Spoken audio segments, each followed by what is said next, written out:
2018 की सर्दियों में निहारिका, एक अकेली रह रही लेखिका, मसूरी की एक वीरान हवेली में रहने आई थी, अपने अगले नॉवल के लिए शांति की तलाश में। एक दिन हवेली के अटाले में उसे एक पुरानी डायरी मिली, चमड़े की जिल्द वाली, पीली पड़ी पन्नों से भरी।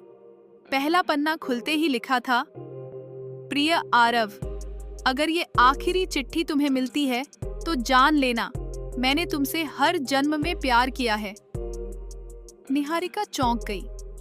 उसका मन कह रहा था, ये सिर्फ कहानी नहीं, कुछ ज्यादा है। हर रात वो एक एक पन्ना पढ़ती, एक लड़की माया और एक लड़के आरव की कहानी।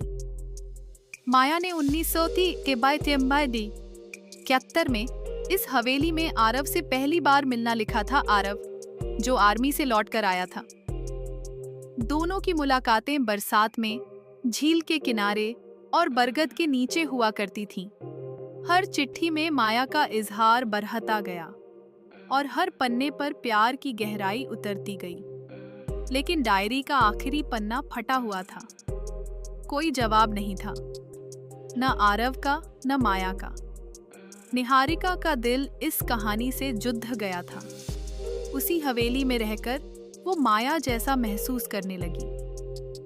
इसी दौरान पास के एक गांव से ईशान नाम का एक फोटोग्राफर उस हवेली की तस्वीरें लेने आया।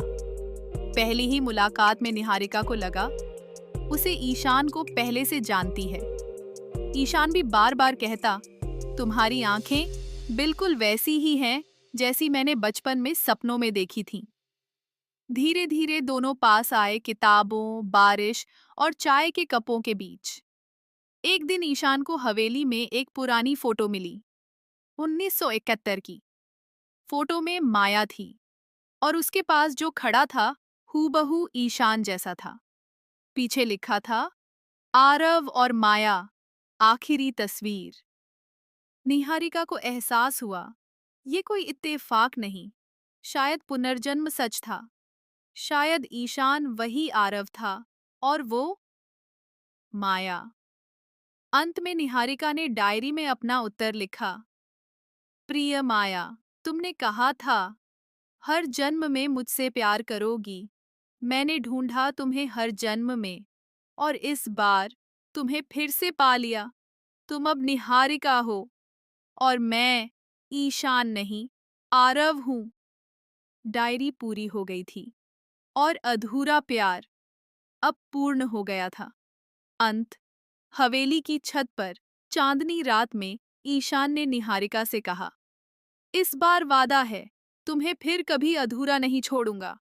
और दोनों की कहानी फिर से एक नई किताब बनी, आधी चिट्ठी, अधूरा प्यार।